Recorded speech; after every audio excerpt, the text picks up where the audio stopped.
This frontiersman gained his wife's gruesome revenge, who was killed in cold blood for over 25 years. Liver-eating Johnson was a bane in the Wild West. His revenge rampage for killing his wife was a nightmare, and it lasted for a quarter of a century. John Johnson was born in 1824 in thereabout region from the West Frontiers. It was assumed that he had changed his name. He was the son of Isaac and Elizabeth Garrison. Johnson's father was an alcoholic and violent. That led to the son to join the Navy in order to escape from his father's violence. However, this did not go well. Johnson was punished by having his shore leave revoked for a month because he defended his partner against their lieutenant. Not only that, the sailor attacked his lieutenant in his office after he had struck his fellow sailor with a sword. As soon as he ended his punishment, Johnson escaped and he changed his name to avoid the military court because he became absent from military duties without authorization, or AWOL.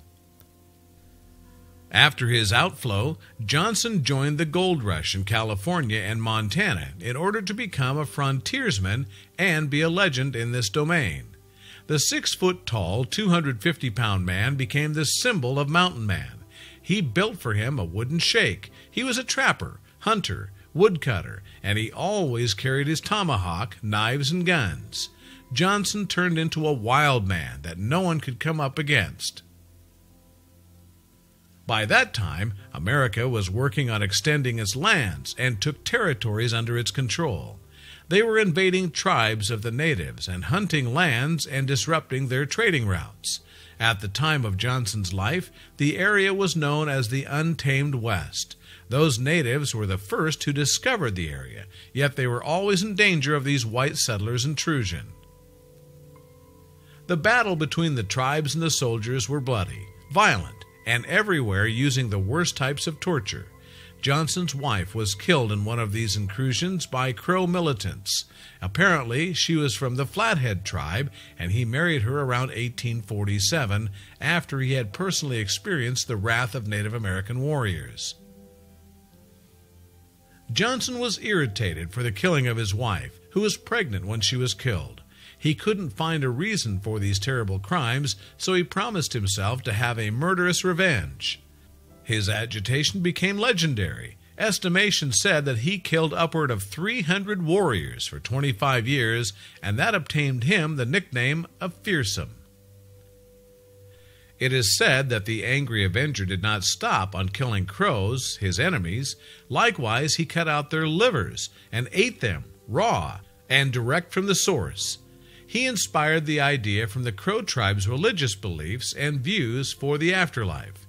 He wanted to have a terrifying revenge, and cannibalism was the most suitable one for his aim, and reprised them with fear. Quite simply, for Crow warriors, the liver was an essential organ even after death. They believed that without it, they couldn't make a successful transition into the afterlife. And Johnson apparently found a way to use this belief to his advantage. The Revenger became a source of fear. Historian Andrew Mahane Sutherland quoted in The Mythical West by Richard W. Slatta, "As his collection of scalps grew, Johnson became an object of fear." However, the tale may not be a true story, and there was no revenge or liver eating at all. Wondering about the way the story began, Johnson had a theory that may answer the question, and how did he get his nickname? Actually, there were warriors, deaths, and livers, yet not as was mentioned in this story.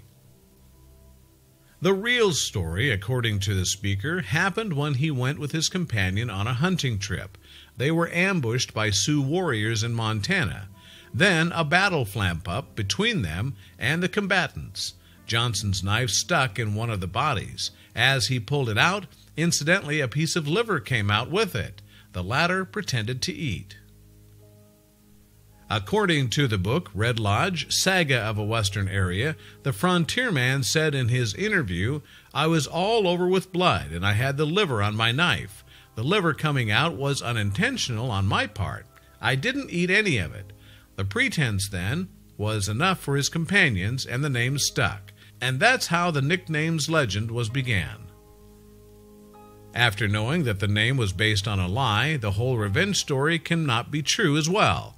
Johnson was known as a man who loved telling stories about himself and his bravery, especially, that is, as it was believed, he was on friendly terms with the Crow in that period.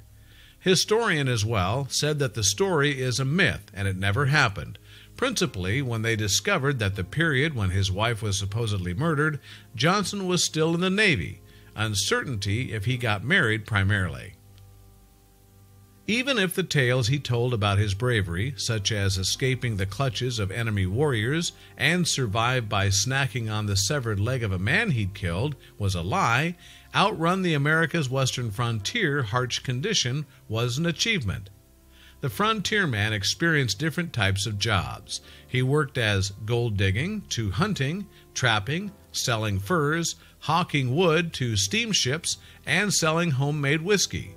Truly, Johnson was the very essence of the frontier. In 1864, the previous sailor joined the Army. Once again, he lied. He gave them his wrong age. Instead of saying 39 years, he pretended that he was 33 years. Yet his career in the Army did not last long. It was only for a few days before he deserted because he used to spend his pay packet drunk, also due to the lack of funds. Once again, he was re-enrolled in the military, and he was shot twice during the Civil War, yet he survived. By 1865, Johnson went back to the frontier, after he had left the Army. His legend continued to grow. It seems that nothing could stop him, and his stories, such as ranging from the poisoning of his enemies to utilizing purpose-built tunnels to attack from nowhere. Only his age was the obstacle. When he reached his 60s in 1880, he took a job as a deputy in the Colson, Montana Sheriff's Office, then became part of civilization. The veteran later moved to Red Lodge, Montana, where he became the town marshal. The ex-sailor retired due to the weakness of his health, and he went to Los Angeles. Then he moved to a veterans facility where he passed away in January 1900, a few weeks in the facility. However, his death was not the end of his legend. Hollywood kept his reputation alive with a fictional movie about Johnson's real life. The movie was released in 1972 by Warner Brothers, titled Jeremiah Johnson. The movie star was Robert Redford, who personated Johnson. Jeremiah Johnson movie aimed at giving the real story and picture of the man to the world, and burned the terrifying legend.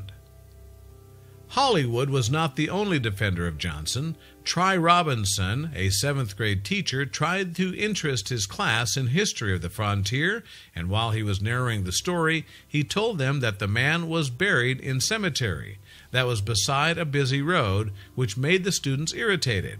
So students with their teacher tried to find a solution to this situation.